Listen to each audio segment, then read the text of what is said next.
advised, we understand some of the content of this presentation may be emotionally triggering in nature. Please listen as you feel comfortable.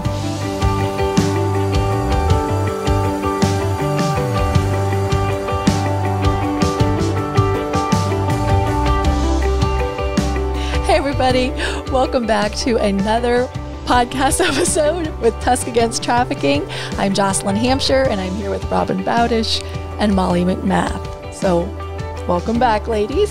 Here again for another episode. Today, we want to talk a little bit about understanding the stories of those who have been trafficked or maybe being trafficked. Hopefully that we can tie into some practical things that we can do that can bring hope and encouragement and support and understanding to this issue. So I know right off the top of my head, sometimes it's hard to understand the situations that people find themselves in. And so you can hear about the woman who was arrested for prostitution or charged with prostitution. And you right away, think, well, she chose to be there, that's her choice. And, or we hear derogatory names flying and that kind of thing. You might hear about the kid who just keeps running away. You think, bad kid, making bad choices, troubled kid, You might hear about the student who's falling asleep in class every day. And you're like, well, they're apathetic. They don't care. They don't care about their future, their education. You might hear about or have the foreign national who is working in really dangerous conditions and working long hours out of the norm.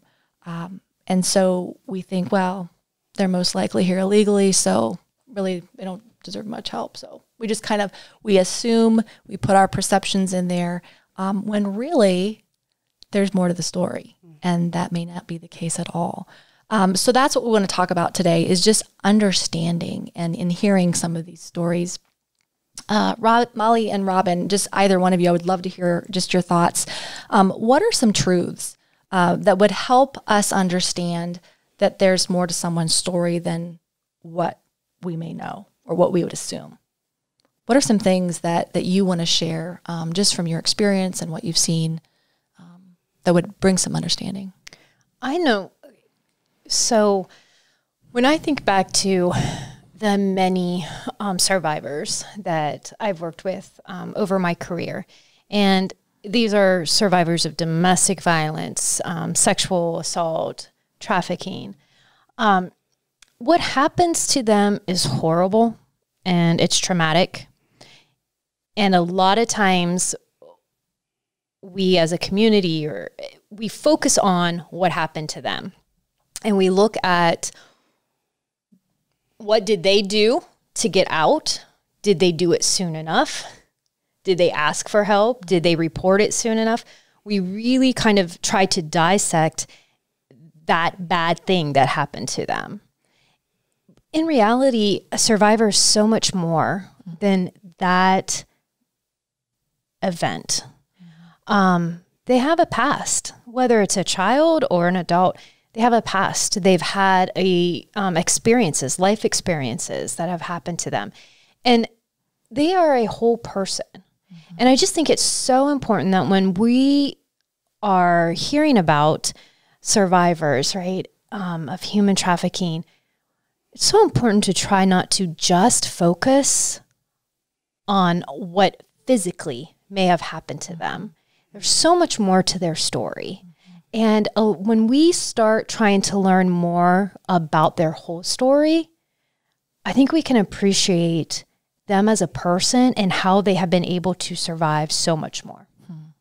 Well said. And I want to add to that, when you mentioned, Jocelyn, about the bad kid who runs away continuously, I think sometimes we miss the fact that I don't really think any teenager wants to be out on the street on their own trying to find their own way. I think they end up there because of the situation they're in, and they don't see a better way. That's their best possible solution that they have to survive. sometimes an unstable home life, sometimes past abuse. But whatever the reason, or it might be current abuse, whatever the reason, the bottom line is that child, that youth is putting him or herself at risk of being trafficked because they're making the wrong decision, but that to them that's the right decision at the time. And so I'm particularly thinking about some Facebook posts that I see when people share, if you've seen this 14-year-old who ran away, please contact, the local police, or, call the mom or the parents. And there are always people who get on there and comment about, wait, I thought I just saw this post. This person runs away all the time. They need to be told they can't do that. No, we need to look at why is that child running away. Kids don't run away because that's the best solution they have. That in their mind is the only solution. Mm-hmm. And when we start to pass judgment on them, we just add to their defensive stance and postures. Mm-hmm. That's a good point. I just think we don't know we don't know the situation behind it. And that's the first question I think of is, if it's a chronic situation, it's like, okay, what are they running from? Mm-hmm. At the same time, we have to be careful too that, we're not just making it, chronic runaway, we're blaming the parents. It's just that whole idea of not rushing to judgment, but knowing there's more to this story. We're dealing with a human being, like you were talking about, Molly, not just an event. Mm-hmm. So, okay. I think too, when I think about, you were talking about, Molly, about abuse, that they've come from, they have a life history of experiences. And I think too, it's interesting to know that almost 80% of women, in what looks like adult prostitution, were trafficked as young girls. And so I think of familial trafficking and a little bit the difference of that from maybe as they grow up, if there's a boyfriend that gets involved or a trafficker that does the boyfriending grooming technique. When you're trafficked in the family, there's been generations of that happening. So, there's no healthy boundaries taught. You're sexually abused as a little one and perhaps raped as a teen, but that's you're groomed for that, that you're groomed for trafficking. Mm-hmm. And so I think that this is what our expectation for you. And I think, so that's really important to remember that, when we see women that maybe are people that are being arrested or charged, it's like, wait, I don't necessarily think they're choosing to be there. There's much more going on here, than meets the eye. Yeah. I think it's so important to, like what you said with being trafficked at a young age, and how then you may see them staying in or entering into trafficking or prostitution as there's a question if prostitution actually exists. We'll come back to that in a minute. But, are still in that as an adult. And again, it's looking at the whole person. And so, I think back, we were all raised, right, as young children by our parents, and how many of us do things a certain way now, even though we're adults, whether that's keeping your trash can in the kitchen in a certain area, or cooking a certain recipe a certain way because that's the way your parents did it and that's how you were taught, and you continue that. That's your normal. That's your normal. But now imagine if you had parents that taught you that unhealthy relationships is okay in this family, and so it's just so important to look back at those life experiences and understand and put it in a perspective, like I just did there with, where you keep your kitchen trash can could depend on where it was growing up in your family home. And, so just to add to that, what you were saying, Jocelyn. And this quote just sticks in my mind when we talk about human trafficking, and it came from one of the many webinars I've been part of since the COVID-19 crisis. And so I can't recall exactly who said it, but during one of the webinars, one of the presenters said, I don't care. There are no little girls or little boys who say, you know, I think I'm going to be a prostitute when I grow up. Mm-hmm. It is not something that's in their vocabulary. However, if that child does not have an understanding of healthy relationships and healthy boundaries, that may well be their future. Molly, you had brought up the adult prostitution. Can I quote? Can you talk a little bit more about that? Mm-hmm. Okay. So have you guys heard the term? It's the oldest yes. Profession.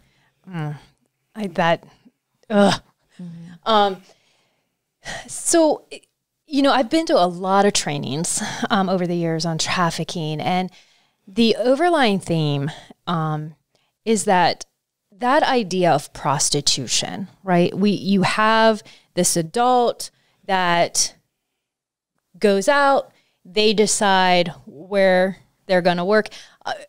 Kind of going back to the movie Pretty Woman, you know, I say who, I say when, I say where.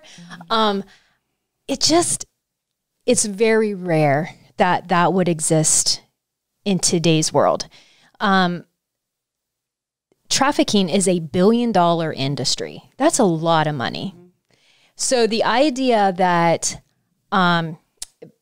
people in authority who want to control this industry and prosper from it are going to let people go out and work on their own without taking a cut of that money is just not realistic. $1 billion will drive a lot of people. So we have been taught that idea of prostitution very rarely is somebody out there doing that solely because they want to. They have the option not to, and they have the option to stop anytime they want to. They get 100% of the money. They answer to no one. It just is very rare that it would exist in that way. Mm-hmm. Even if it's identified, right? Even if it's called prostitution.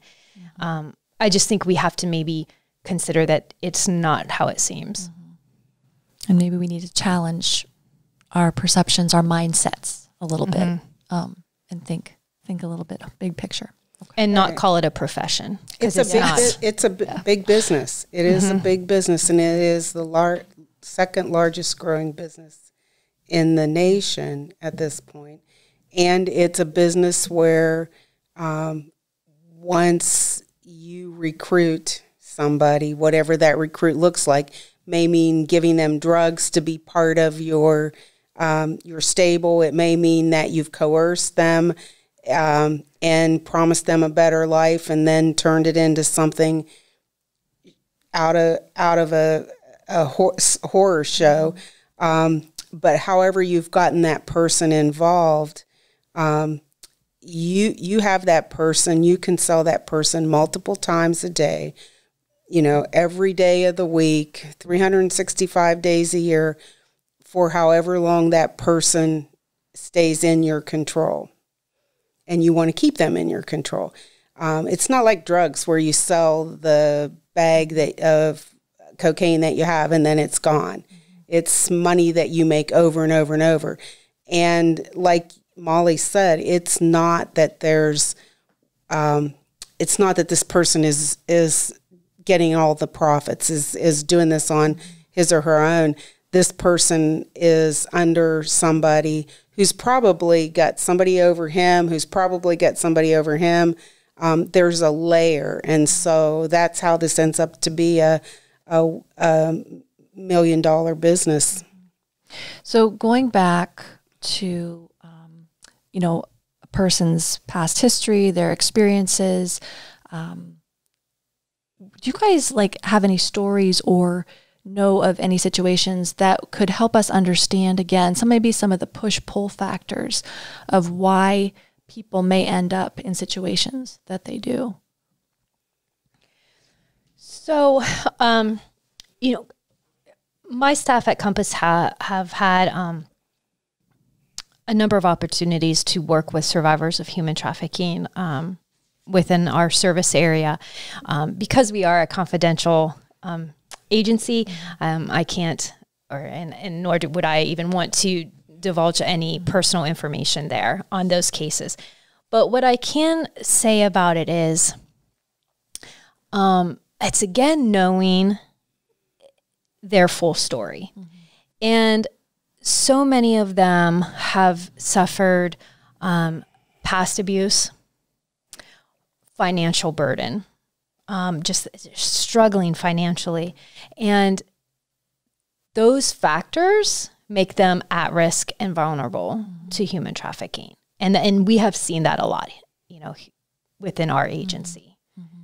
And I just, think back to how many of us have had a time or multiple times in our life where we have struggled financially, or we have had some past trauma. It might not have been abuse, but it was trauma of some kind in our past that has made us vulnerable now.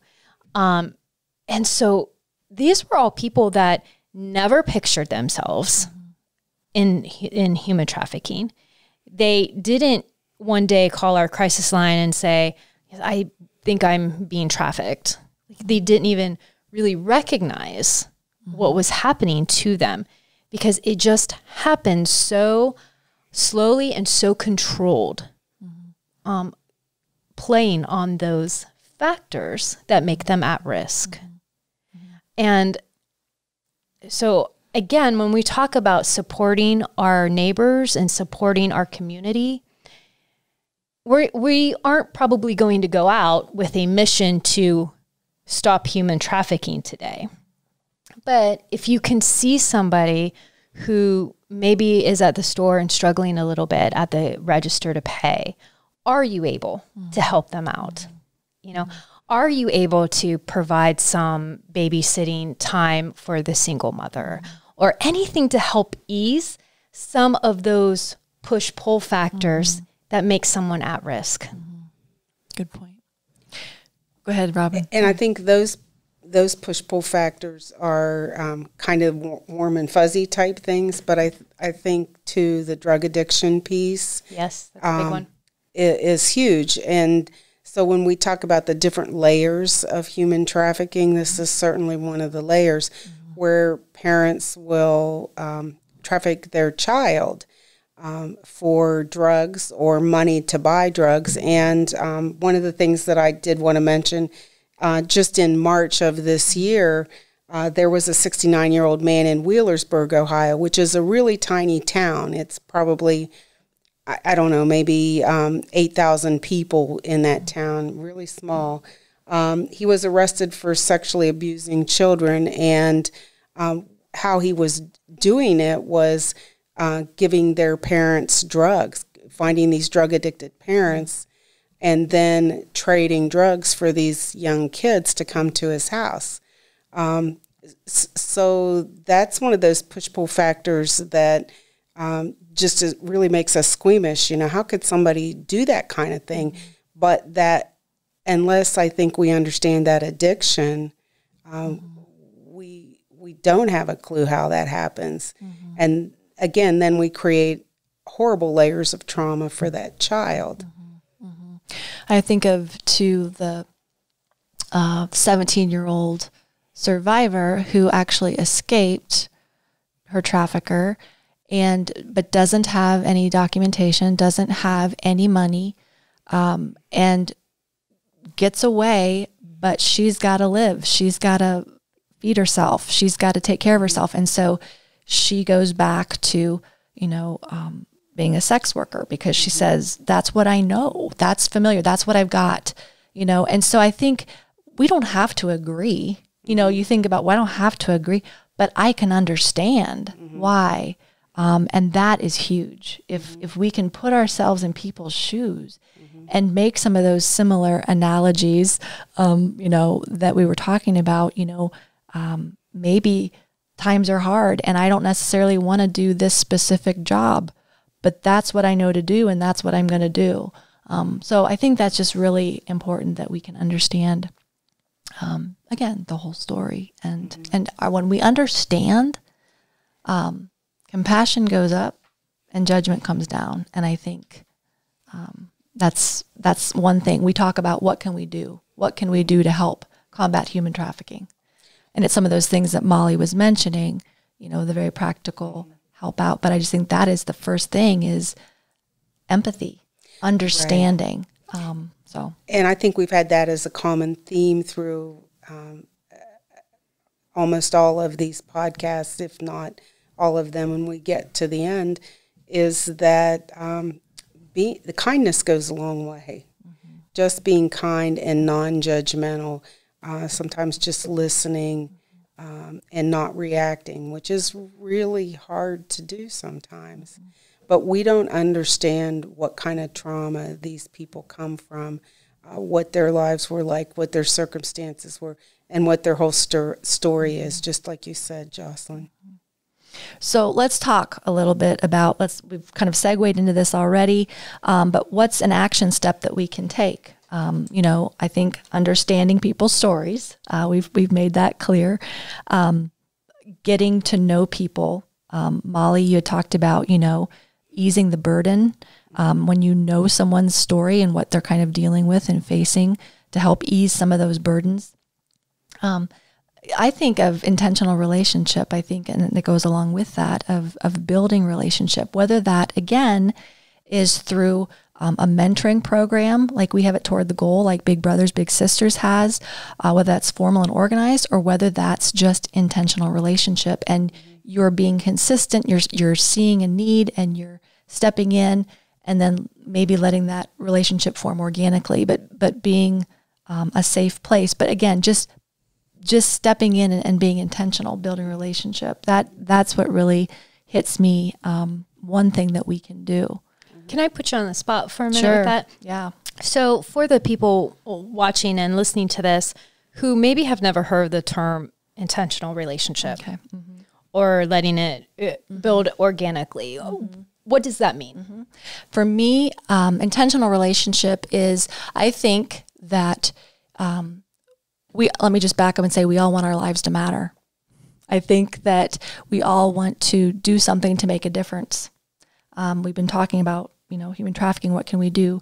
So I think that we can all choose to live with intentionality, and people being the most valuable things or valuable assets, I don't know what you'd want to, but being the most valuable resource we have, is then I want to spend my life being intentional with people.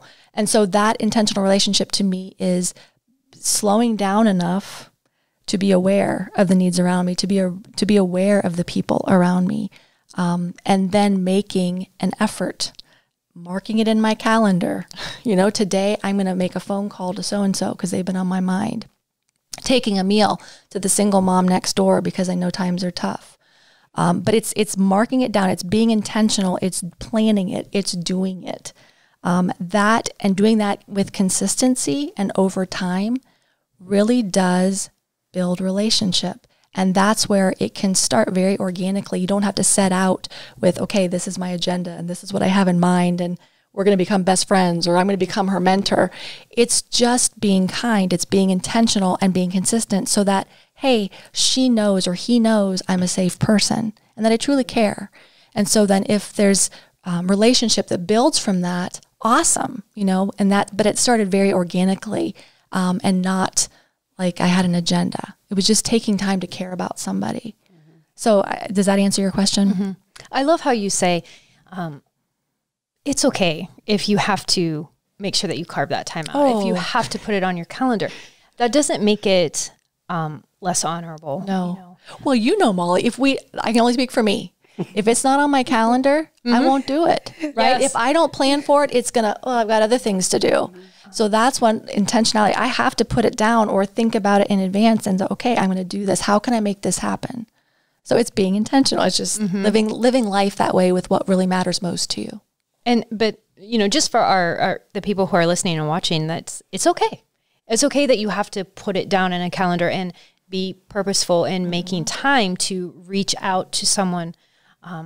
it's okay. And that's still, it's great that you're making that effort. I think that's so important. It is. And I think that's with our, with our mentoring program. Like we always tell our mentors, hey, if you're too busy right now, if this is a busy season of life, please don't sign up. Unless you can be intentional and carve out this time every other week, that's great, but that's huge to be consistent and intentional, because otherwise it's, you can't build that relationship, obviously, and build that trust and rapport.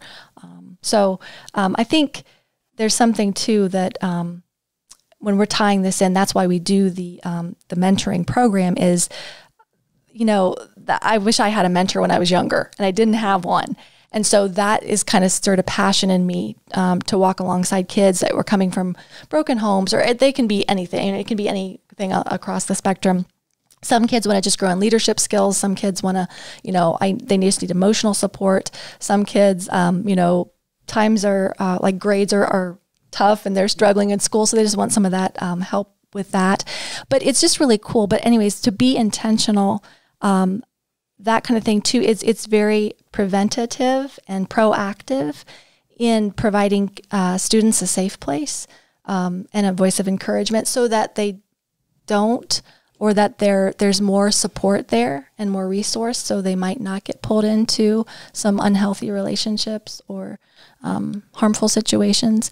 But that being said, I think it's interesting as we talk about intentional relationships, even with youth, that I was listening to a lawyer, a Milwaukee-based lawyer, the other day, and she was just talking about how she had come across this survey, and I didn't get the name of the survey, but she said a survey found that most youth who were trafficked said that the one thing that would have made the most difference was if they had one adult in their life that provided unconditional love and support to them, just one person. And I know in our mentoring program we talk about, there's a Harvard study that came out, that said every child who winds up doing well has had a relationship with one caring adult. So it's that mentality that I think it doesn't even have to be just human trafficking. It's when you think of some of your life experiences, your hurts, your pains, what it meant to have people that come around you to support and walk with you. It's powerful. And any of the research that I've read indicates that if a child has at least one other trusted adult in his life, he or she will be more successful. So as you add those trusted adults, I think you increase their ability to be successful. And I want to take that a step further back to what you and Molly were talking about with the single mom in the store struggling or taking a meal to your neighbor. Why would we think that anybody wouldn't be successful, wouldn't gain success from having another trusted person in their life who can be that non-judgmental person, who can be intentional in being available for them? I feel like sometimes we get so caught up in our lives and we think, wow, that person has a lot of trouble. I don't think I really can go there because I can't take that on myself. But the reality is you have the right to set those boundaries, and you have the right to develop a very caring relationship outside of that. And that's important because you want to model healthy. We want to be healthy, and we want to model healthy relationship. And so it's very important to have those healthy boundaries and not enable or, so. I think when we're talking about being intentional and carving out that time, and Jocelyn, you made the comment about you tell your mentors if you don't have time right now that's okay. I think that can go back to anyone, that if you don't have the time right now to help, build a relationship or whatever, the other option is just don't do harm.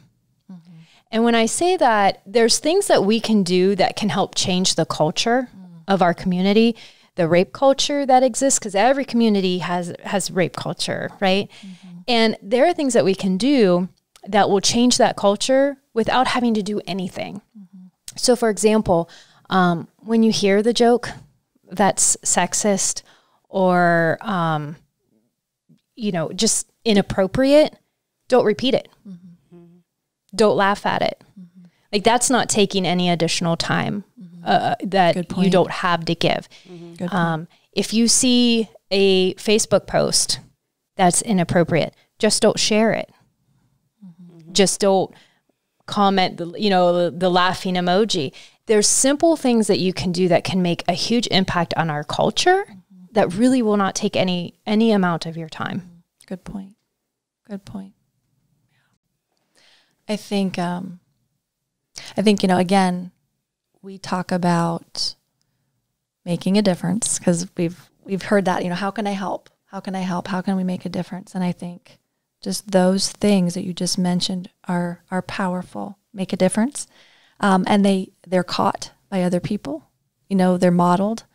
So those people that see you not passing that on or see you not laughing at the joke or whatever, it's modeled and it's caught and it says something, makes people think. So think how quickly a joke can die if when it's told, nobody laughs at it. Correct. Right. Right. Getting back to empathy and building relationship, I think we all have a choice, right? I think when we hear another person's story, we do have a choice whether we're going to lean in and get closer and understand or try to understand and ask some questions maybe and just listen, or we can, bow out, back away. But I think it's really important to remember that leaning in toward others, and maybe it's just valuing the person, like Molly was saying, by not passing something on, but leaning in, that's how we change our world. That's how we change our community. That's how we make it a safer place. Just by cultivating empathy and understanding and not passing judgment, but having more compassion. So I think that's important to remember. Empathy is powerful, and we need to cultivate that in ourselves and in our kids.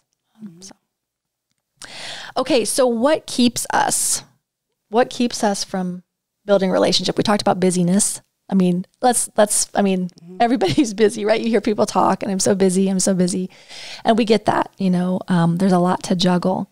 But I think that's where we are, like we talked about before, we're aware of opportunities around us. We kind of wake up to hearing things like this and go, okay, who are the people right under my nose? Who are the people in my neighborhood? Who are the people in my workplace? Whatever it may be. But I think it is that taking time and being aware and seizing those opportunities. Do you have any thoughts about what else keeps us from building those relationships? Sometimes I think it's just our own judgment, or negative thoughts or negative perception, and thinking that maybe a situation might put us in another situation that's just too overwhelming for us. So we tend to just close that door and walk away. When the reality is, if we could lean in and also get another neighbor to lean in and another person, that support increases dramatically and doesn't put that pressure on us as one person. That's important. That's a great point, Robin. I think maybe too, hesitation to come outside of our social circle. Right? We tend to spend our time with people that are like us, who we have things in common with, who we know, right? And so we're asking people to come take a step outside of that and maybe talk to somebody who you normally haven't spoken with before, or just differences that you typically maybe wouldn't reach out to. And I think it takes courage. I mean, because there is some fear involved. I'm uncomfortable. What if I don't know what to say? How do I relate? Those kinds of things. But if you can just take that first step of courage and be kind and extend a hello or do whatever, it's so cool, because I think of big times in my own life where I was intimidated or didn't really like a particular person. Why? Because I had judgments. I had assumptions and the way I saw things. And it was interesting when I actually got to know the person, we had so much in common. Mm-hmm. It was just really cool. It's like, yeah, it was just very challenging, very eye-opening to me that if I take the time, I'm going to learn a whole lot and become a better person from somebody else. But they're not, they're not an enemy. They're not, somebody that is just, I can't relate to. There's a lot there in common. One of my favorite quotes was from Abe Lincoln. And he said, I don't like that man. I must get to know him better. Mm-hmm. I love that quote because it's just so right on. Mm-hmm. So that's something too. I think it's a challenge and an encouragement for us just to take that step of courage, and we may find something that's just, pretty cool. So I think another barrier sometimes too is that the person that you're trying to reach may not be receptive to what you're offering. So you might say hi, and that person may appear to ignore you or not speak to you. And you might think, well, that's it. I've already, right. I tried to talk to him. I waved at him and he just went right past me. I'm not doing it again. The reality is, that person you waved to was under tremendous stress trying to get somewhere, was in a zone and not paying attention to what was going on. So sometimes I think it takes consistency, and we don't feel that need to be consistent. We are judgmental from the beginning and saying, hey, I threw up my hand. He didn't want to wave back. Right. We want that immediate reaction. Mm-hmm. Right. Good point. So, okay. What happens when we build healthy relationships? What are some of the things that you guys have seen just in your own building healthy relationships, or even as a bigger picture, as a community? What do you see? I think that when we reach out and build healthy relationships with others, we create a behavior for people to model, which is huge. And you mentioned something along those lines earlier. That's huge. It's we become role models in what we're doing, whether we want to or not, and most of the time not. But people see that and then say, "Oh, gee, hey, I think I could do that. I have this great casserole recipe. I can bake that and take it next door." Sure. I can just imagine the change that could happen in a community when we try each day to put empathy at the forefront of our thoughts and when we're interacting with people. A community that can support one another, a community that wants to change, the rape culture that exists, who wants to be a community that supports survivors. Imagine what that would mean for survivors wanting to come forward, knowing the support they would feel if they were to report or to tell their story, that they would be accepted, that they would be embraced for doing that. And I just think that would be so impactful. I think back to a really powerful story when I worked with Family and Children First about a single mom that we were working with who came to this area. And this has been a long time ago, but she had two little kids. One of her neighbors became somewhat of a mentor to her, became a friend with her. She began going to church and taking the boys to church with her. She embraced the church embraced her. And I'm not saying that the church was the answer. I'm saying that it created a community for her. And I think that was important. She was able, somebody had a bicycle they gave her. She actually rode the bike to work because she didn't have a vehicle. She had neighbors come in and help her as she developed those relationships. What a huge sense of community. And she was committed to giving back to each and every one of them. in whatever way she could.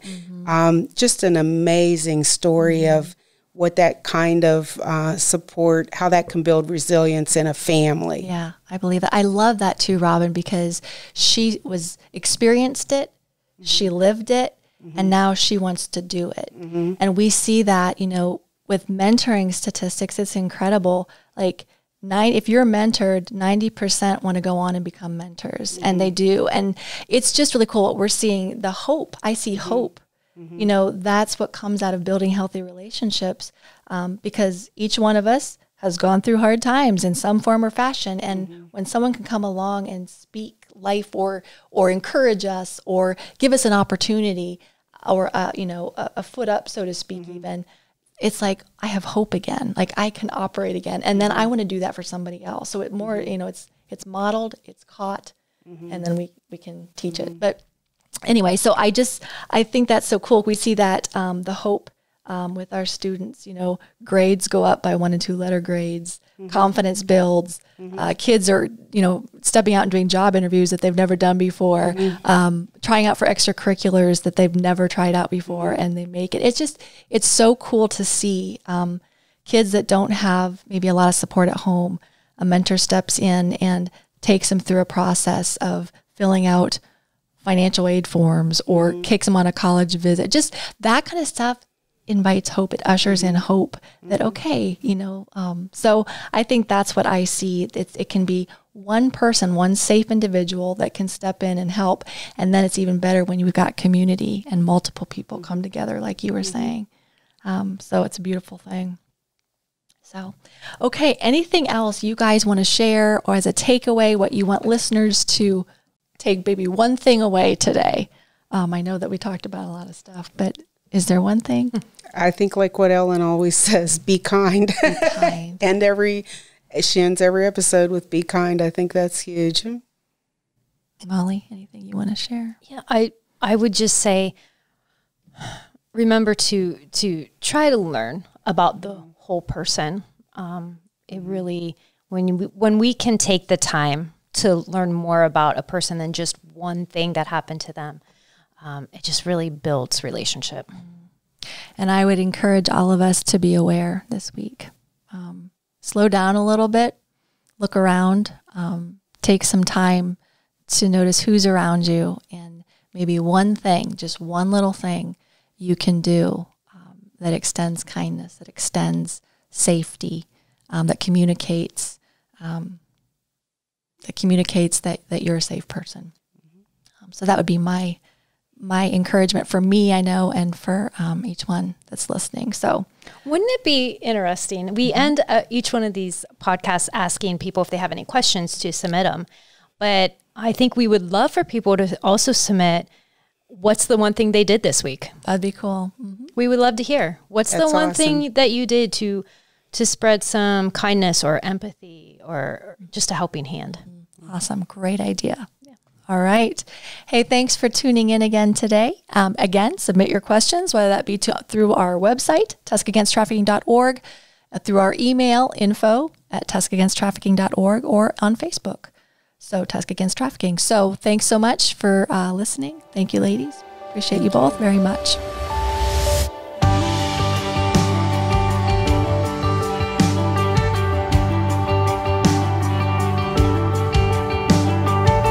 If you would like to contribute to anti-trafficking efforts in Tuscarawas County, you can send your donations to Compass at P.O. Box 481, New Philadelphia, Ohio 44663. Please be sure to indicate human trafficking in the memo line. We appreciate your partnership in this work.